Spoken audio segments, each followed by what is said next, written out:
Thanks for tuning in to the Beyond Normal podcast, where we highlight minority business owners and founders, and we use this platform to shed light on their entrepreneur journey.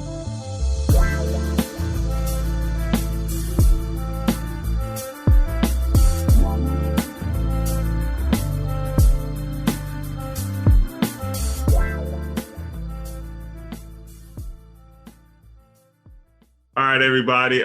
Thanks for tuning in to the Beyond Normal podcast. I have a very special guest today, Christine Edwards. She is the founder of Amplify Charlotte. I'm not going to do it justice in terms of explaining what you do, Christine. So you want to give the folks a little brief intro around what Amplify Charlotte does? Yes, absolutely. I would love to share.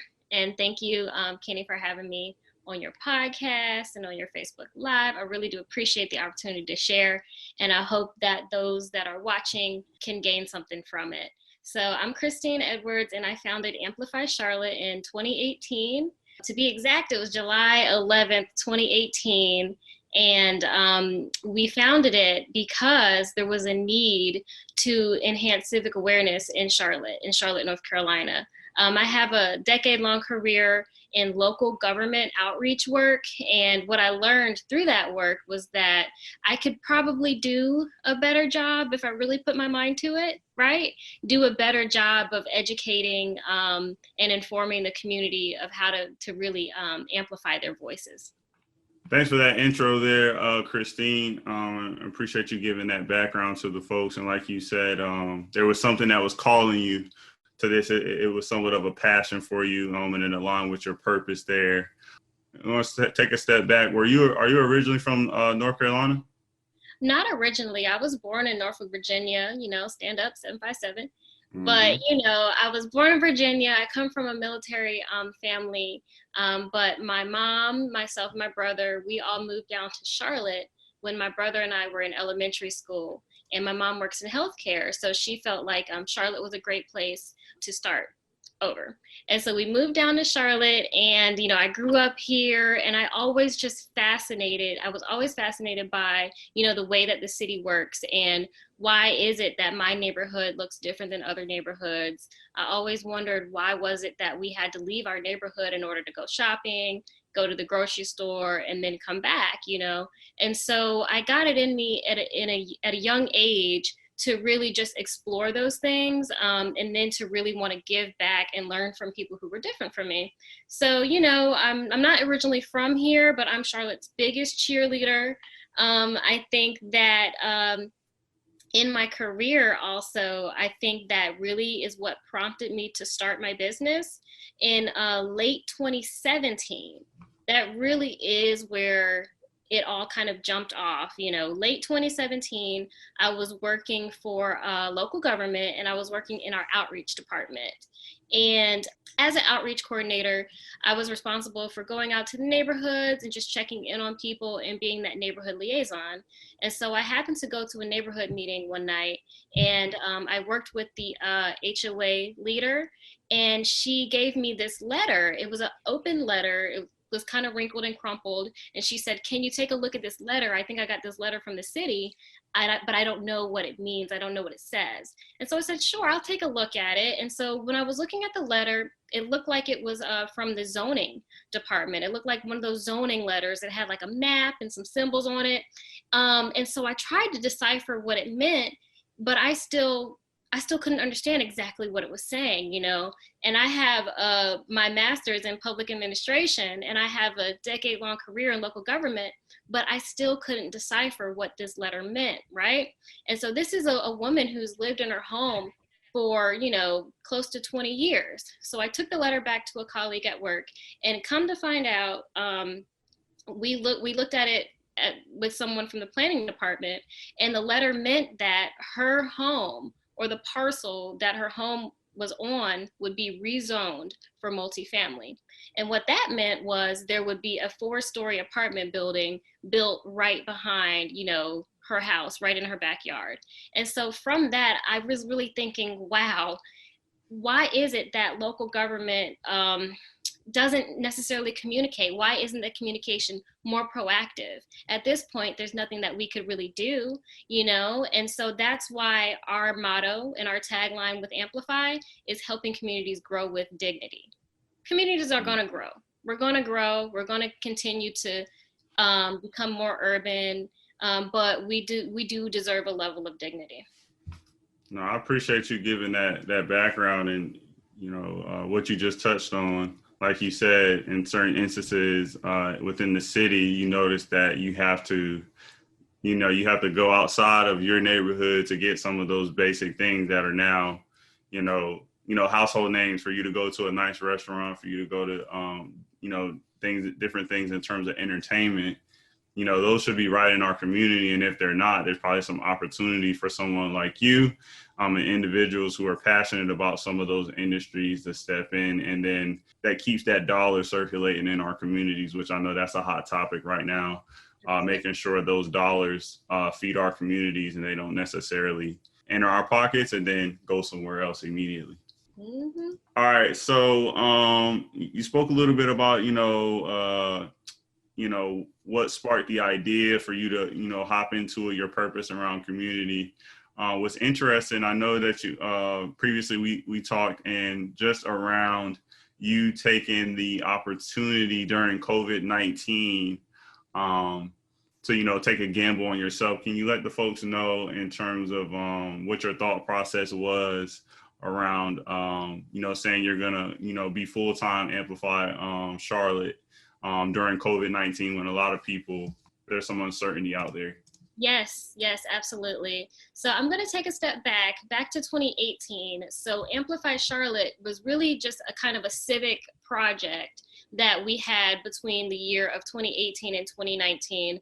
I was fortunate enough to win a grant. And so we won the grant money. It was $5,000 from the Knight Foundation. And so from there, we did this 1-year fellowship in the 1-year project to increase civic awareness. So from that money, I said, well, that's a good amount of seed money to start with. And so I ended up creating the website, but I also went and got my LLC because I had an idea that I wanted it to be more, but I wasn't sure what I wanted it to be at that time. And so in 2018, I got the LLC, right? And so during that time, I was still working my full-time job while I was doing that 1-year fellowship, right? And so after the 1-year fellowship was over, I was starting to think, wow, I really enjoy this work. And people were coming to me and saying, hey, can you do Civics 101 workshops? Can you hold public meeting sessions? Can you do a listening session for my neighborhood, right? And so I was thinking, wow, how am I going to manage this all? And there's another component that I'm going to add to it later on around getting my business certified, which really kind of put me on the map as well in terms of government certifications. So all of this was happening at the same time. So when 2020 rolls around, I had already had 2 big clients under my belt that I served under the name Amplify Consulting. And so I already had success a little bit there. And so I was thinking to myself already, maybe 2020 is the year that I go full-time in my business. Maybe 2020 is the year that I leave my job. And so in January, things were looking really good. Things were looking up. And so I told myself, if I get into this leadership program, then I'm gonna go full-time and I'm gonna go all in. And so things are going good, right? And then March hits. And then COVID-19 hits and everything is shut down completely, right? And so I think that myself and a lot of business owners experienced this towards the beginning of the year, where a lot of their projects were canceled. There was just a lot of uncertainty. And so we really didn't know what was going to happen. So because of the type of work that I do, though, because Amplify is a social impact firm and because we are nimble, I'm a solopreneur right now and I'm nimble. I was able to react to what the economy needed. And I was able to react to what I could do with my own personal economy, right? Mm-hmm. And so when I talk about the idea of a personal economy, it's about how can I sustain myself? How can I sustain my business and my overhead? And then think about the future. So I guess it was June, July rolled around, and I was still working my full-time job, which was quite stressful because it was government and I worked in communication. So we were responsible for the COVID-19 response. It Oh, was wow. quite, yeah, for our community was quite stressful, but I have so much respect for them, so much respect because they're doing such a great job. And so June came around and I actually hit a revenue goal. I hit a major revenue goal in my business. And I said, ooh, I got a 6-month runway. What can I do with it? And so then July hit. And I don't know if you know, June and July were very, very difficult times to be Black in America, and to be Black and having to go to work, and to be Black and female and going to work for a public sector agency. And it just started to become a lot. And so I don't want to say too much, but the environment that I was working in became quite toxic. And so I decided that it was time for me to go. I had a 6-month runway. And so like you said, I took a bet on myself and I took a gamble on myself and decided to do that. And one last thing I'm gonna say is my dad, when I first started my business and I was telling him about, some of my ideas, he said, keep at it. Your bonanza is gonna hit one day. Mm-hmm. Cause if you ever go to the casino, you can't win unless you play, right? And so that's what happened. My last day at work was August 11th. And so I've been a full-time entrepreneur since then. I appreciate that. And I like that note at the end, just around the bonanza, right? It's now is a time where people are figuring out how they can take those gambles on themselves, and you don't lose when you're taking it. It's your money, it's your time, it's your resources. When you're putting into it, your sweat equity, you're going to get something out of it that, you're going to be proud of 9 times out of 10. And, nobody can discredit that. Nobody can devalue that because that comes from within. So Pops was spot on with that feedback. He has some good advice. He really does. Yes. Yes. I loved hearing that.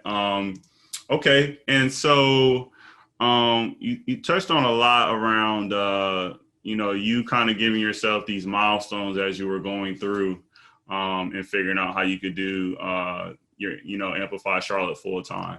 So, what are some of those things that you learned throughout the process of running your business, setting it up, that you would have liked to know, at the beginning of the process that would have maybe helped you accelerate or, just helped you along the process? And I call this part, when I ask this question to folks, this is more so getting along the lines and, where did you take your lumps and kind of learn from those situations to become a better business owner, entrepreneur that you probably could have leveraged earlier on in the process?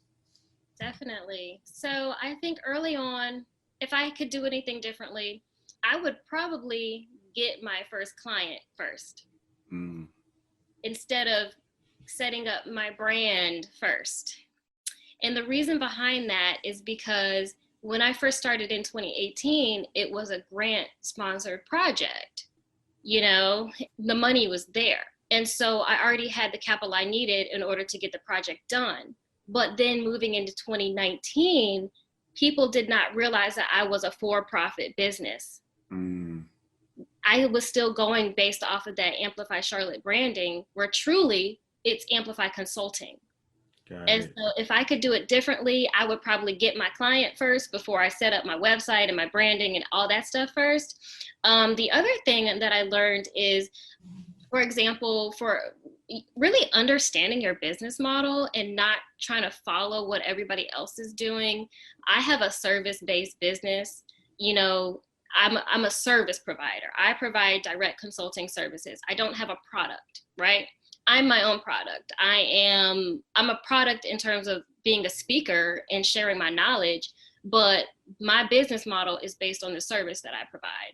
And so back in 2018 through 2019, I was actually involved in a couple of incubator programs. I was involved in an accelerator program locally here in Charlotte. And I did a pitch competition, right? And so that was valuable to me because I learned how to talk about my business, but at the same time, it wasn't really the right environment for me. It really wasn't. It wasn't the right environment for my business model. So I would just not look at what other people are doing. Study who your customer is and study who your people are. Because in my consulting practice, my customer is B2B. So that's business to business.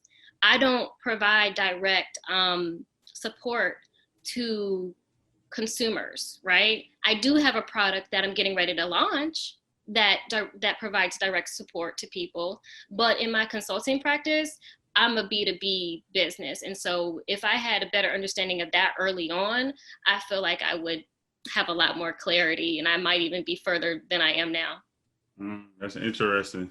And I think that that B2B space, like you said, you got to kind of be laser focused when you're speaking to business owners and not necessarily muddy the waters with some of that consumer messaging, because you speaking to me, Kenny, as the consumer is different than, you know, Kenny, the guy who owns a restaurant, Kenny, the guy who's got employees. Exactly. Those are just different conversations that you have. I appreciate you sharing that nugget there, because people think that you got to boil the ocean, right? A lot of times. And you usually typically, once you find your niche, that's when you figure out your groove. So that was my word of 2020.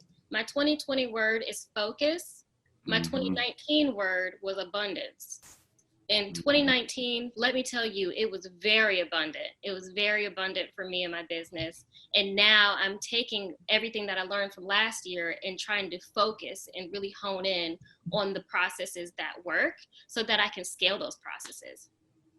Got it. And so, you know, you touched on something there around kind of that B2B space right now. And obviously, you know, COVID hit us at the beginning of the year, like you said, Q1. What are some of the opportunities, I guess, you're seeing for the business partners that you're working with now that we have kind of normalized somewhat in this COVID environment? And just maybe give the folks a little bit of information around maybe the sentiment of business owners right now. How are they feeling? Are they optimistic? Are there still some major concerns for the partners that you're having conversations with? Yeah. I think that what you're doing with your podcast is great because it gives a platform for business owners to really learn from one another. And even just the name of it, Beyond Normal. Back in April, I think it was, I really hated when people would say, this is the new normal. This is the new normal. And I was thinking, like, this is not over. We're still in it. This is not the new normal yet, right? But now I'm thinking, man, it's October. We've been in this for a minute. This really might be the new normal now. So I think that the folks that pivoted early on and had a plan early on, I think those are the people that are finding success now. I think that business owners that provide that direct to consumer service or those product based businesses, I think they are the ones that are having the more challenges or having the most challenges. Also, I think that you should be able to pivot and think about how you can serve enterprises and how you can get your company and get your business enterprise ready, right? And what does that mean? That means you need to have your processes down. You need to have your consistent contact information. And it also means you might need to reposition yourself and reposition the services that you provide. I'll give you a quick example. So I did have a product that we had towards the beginning of the year, and we still have it. It's called the Civic Kit. It's like a civic toolkit, and it's great for neighborhoods. It's great for nonprofits. But that really had to phase out because we're not doing face-to-face contact. We're not doing neighborhood meetings like we used to. And so I really had to pivot and think about how can I provide this civic information in a way that can still serve people. And so what I ended up doing was I'm doing Civic 101 workshops for companies so that their employees can learn how to get involved in the community, right? And so, we really had to pivot early on. And then you also have to really pay attention to what the needs are. I think just kind of paying attention to different contracts that are becoming available and learning how to respond to contract bid opportunities and things like that. No, I appreciate that. And, everything you said, I 1000% back when it comes to, like you said, whatever the normal situation we're in now with COVID, the businesses that are excelling, like you said, the businesses that are beyond normal, those are the ones that right from the very beginning, they were like, okay, this is the situation. Let me figure out how to make sure I'm still servicing my customers. And a lot of times minority businesses in our communities, they were the first ones to implement some of these. When you think about contactless, when you think about making sure you got hand sanitizer galore, like some of these little things, right, that where you just got to pivot, you got to figure it out. And your example of, you can't have neighborhood meetings in person anymore the same way. There's no contact, there's no breaking bread. And so you figured out how to do that virtually, how to make sure that, employees still have an outlet if they want to get involved in their communities. And that's what it's going to be about moving forward. COVID it's not like COVID is going to be here forever, but the lessons from throughout COVID, that's going to make, some very strong business owners within our community. And a lot of those business owners are minorities. So I totally agree. And I'll also say that a lot of the businesses that stepped in and really took the lead on this stuff are the Black-owned businesses, and they are the minority-owned businesses. When I kept seeing contract bid requests come through for PPE, right? And for COVID-19 testing. A lot of these, even just a local Black-owned staffing company, if you have the infrastructure already in place, you can pivot. You can pivot, and instead of doing like leadership staffing or training, maybe you can use what you have and get connected to a medical supplier, right? Or get connected to somebody that supplies PPE equipment. And so just really pivot. And I think here in Charlotte, a lot of the Black-owned businesses took the lead on that. And so I think that we also need to take advantage of the grant funding. We need to take advantage of the federal money that's available to us as well. And I really hope that, and I do believe that it inspired a lot of people to get their paperwork in order, right? Because if you're going to apply to these grants, you have to have your paperwork together. So I think that we're all moving in a good direction. Yeah, you touched on that earlier too with just the business licensing, right? Making sure you have the right, you're checking the box on the right situation so that when that money does become available and they say, all right, give me your paperwork, there's no scramble. You got it ready. You're first in line, and then it's just a pretty much, all right, we'll sign the check over and you can run your business, right? I like that a lot. And so COVID-19 is, that's the pandemic that we've been dealing with since March. Some of the conversations around social injustice, that has been the second pandemic that is really defined 2020 for us. And so I'm curious to know, how have these conversations around social injustice, with you having a community-oriented business, how has it impacted the projects that you're having? Any pros and cons that you can shed light on? Oh man, it's been such a big impact. It's been an awesome impact on our company, because we are a social impact firm and we have an agency model. And basically that means we take on projects on a case-by-case basis and on a project-by-project basis. And so I saw this RFP, which is a request for proposal. I saw an RFP come through my email, and it was for the city of Asheville, North Carolina, and they needed somebody to come in and host community meetings to discuss defunding the police. So the idea of this racial injustice and police brutality literally spoke directly to my business. And I was like, oh my God, this is an awesome opportunity to showcase what we can do and to showcase how when you listen to the community, you can build trust, right? And you can have a better bottom line for your community. And so we responded to the proposal, I ended up having a business partner join me where we subcontracted. So I was the prime contractor on this project, and I asked someone who had deep experience working with law enforcement and working in community facilitation. And so he came in as a sub, and we went for the project together, and we won. And it was just an awesome experience, you know, working with the city of Asheville. And mind you, Asheville is the first, I think one of the first urban cities in the country to promise some type of reparations for the Black residents that live there. And I thought that was huge. That's huge because, you know, as a Black woman, as a Black business owner, of course, that's going to be near, you know, really close to home for me. But at the same time, I had to put a lot of my personal opinions on the sideline, you know, when it came to facilitating these sessions and when it came to, you know, just making sure that what we were doing was neutral and fair.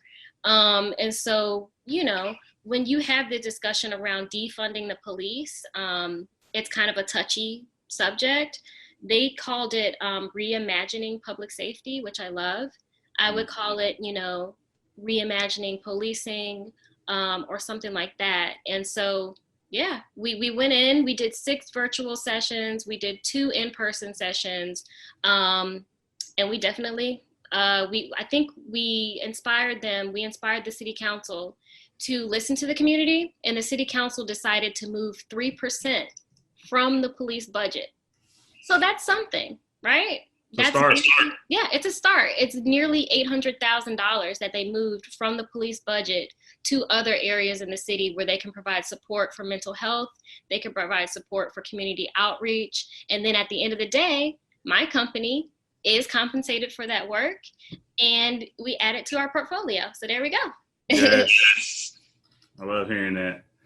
And so I think that is a perfect segue for my next question. I like the way that you said we got to make sure that we're spinning some of these narratives that are out there that, you know, in social media and just, you know, in the news, right? We're hearing all the bad stuff, right? But from these situations, from these conversations, there is some good, right? Coming from that example you just gave in Asheville where the police department there is trying to figure out how they have a better relationship with the community.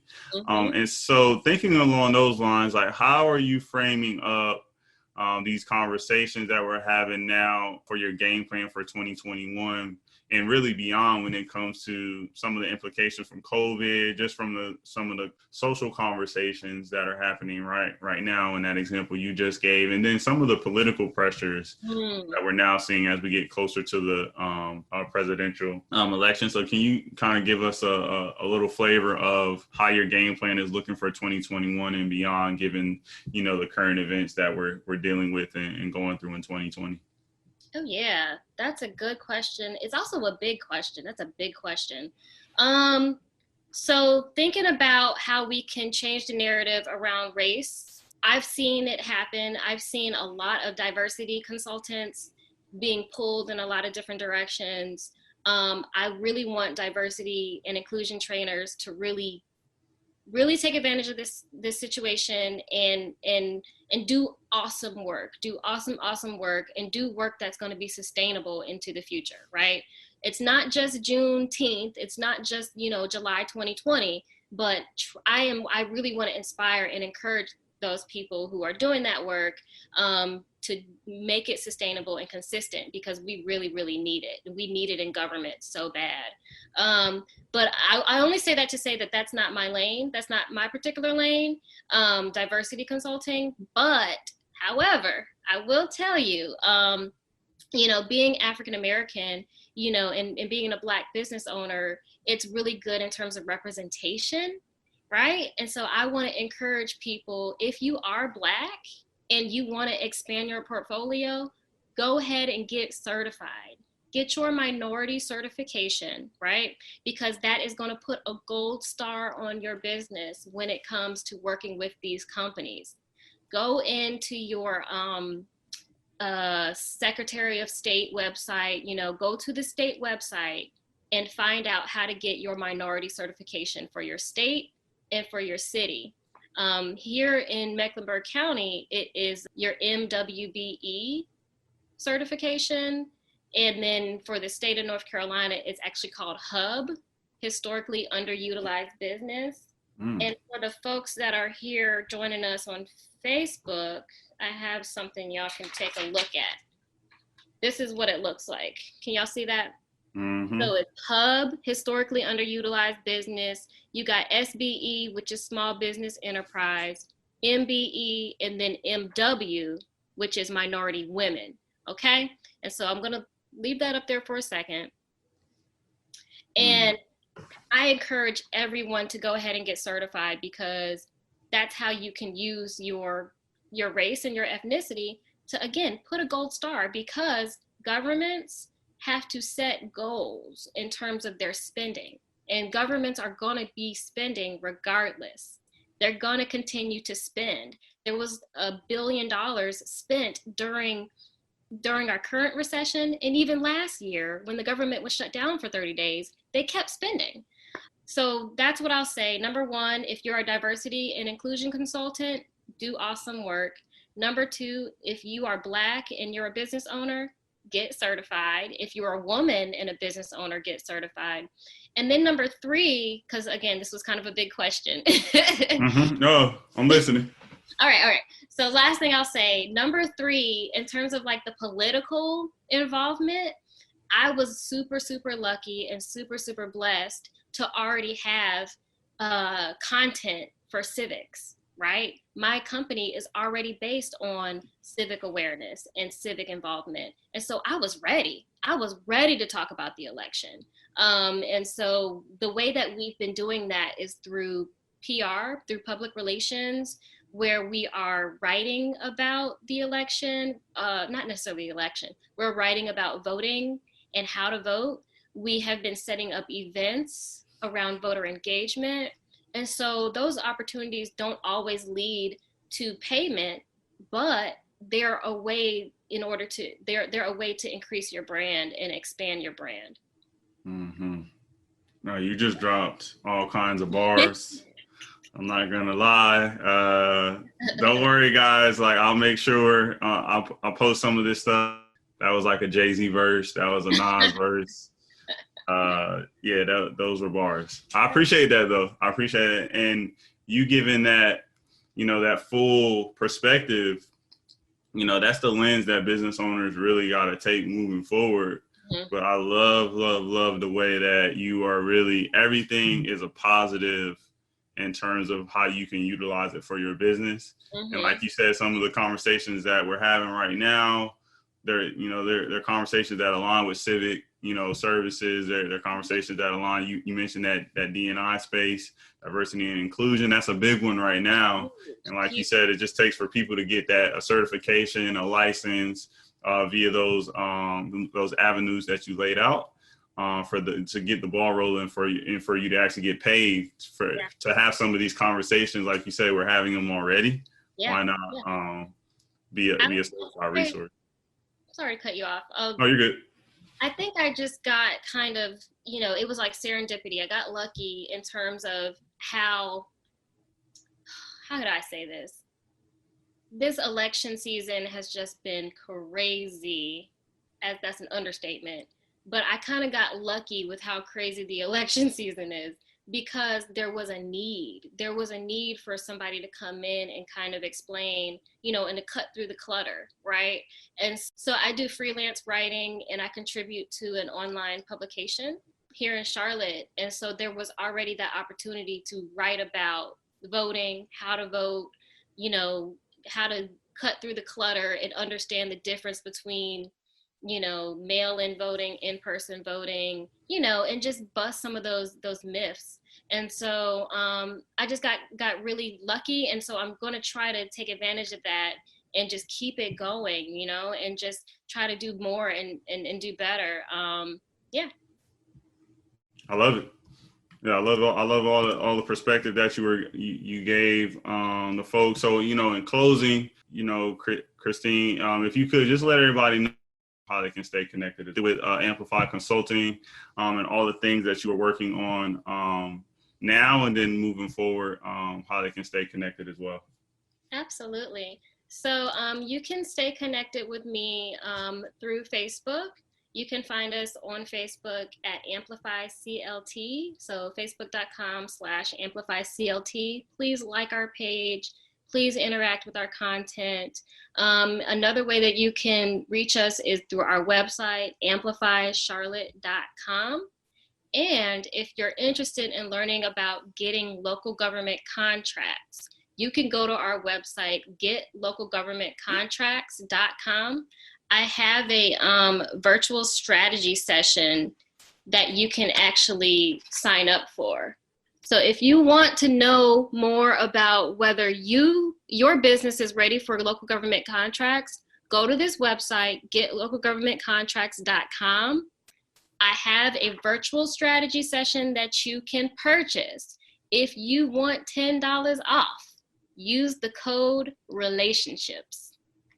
Got it. And I'll put all that in the notes as well when we post this. So I appreciate all that. You know, you sharing your story as an entrepreneur, Christine. You're doing big things. You're doing great things in the Charlotte community. Mm-hmm. You're connecting with the right people. You're expanding, you know, the reach of your business. And I appreciate you hopping on the episode, being that light for folks who are maybe on the fence around taking a chance on themselves, gambling on themselves. Like you said, you know, throughout you're taking the right gambles on yourself. And that's a consistent theme for me right now. Seeing and highlighting individuals like yourself that are taking those gambles on yourself, because you cannot lose in that situation. Thank you. Thank you so much. To the list, our first, what was that, Christine? Oh, I was just saying thank you. No worries. And for the listeners, Christine is the reason why we have a Facebook Live right now. So appreciate you, Christine, for giving me this idea. We'll be leveraging this as a part of the Beyond Normal platform moving forward. Thanks for tuning in, everybody, to the Beyond Normal podcast. Have a great weekend. Thanks. Bye-bye. Thanks for tuning in to the Beyond Normal podcast. We can be streamed across all major streaming platforms in addition to YouTube. Come back again.